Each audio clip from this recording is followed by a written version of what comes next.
સુરતથી સમાચાર પ્રાપ્ત થઈ રહ્યા છે। સુરત એરપોર્ટને બોમ્બની ધમકીને પગલે પોલીસ દોડતી થઈ ગઈ છે। બોમ્બની માહિતીના પગલે એસઓજી, ક્રાઇમ બ્રાન્ચ સહિતની એજન્સી એરપોર્ટ પહોંચી। બે વ્યક્તિ સુરત રેલવે સ્ટેશન પર એરપોર્ટ પર બોમ્બ મૂકવાની વાત કરતા હતા।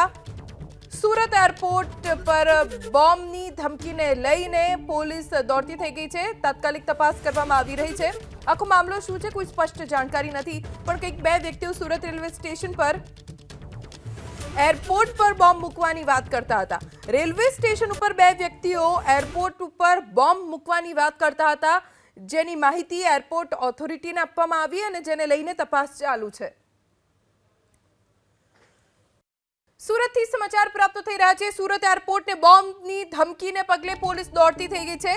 બોમ્બની માહિતીના પગલે એસઓજી, ક્રાઇમ બ્રાન્ચ સહિતની એજન્સી એરપોર્ટ પહોંચી। બે વ્યક્તિ સુરત રેલવે સ્ટેશન પર એરપોર્ટ પર બોમ્બ મૂકવાની વાત કરતા હતા।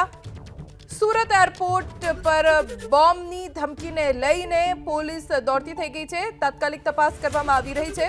આખો મામલો શું છે કોઈ સ્પષ્ટ જાણકારી નથી, પણ કંઈક બે વ્યક્તિઓ સુરત રેલવે સ્ટેશન પર એરપોર્ટ પર બોમ્બ મૂકવાની વાત કરતા હતા।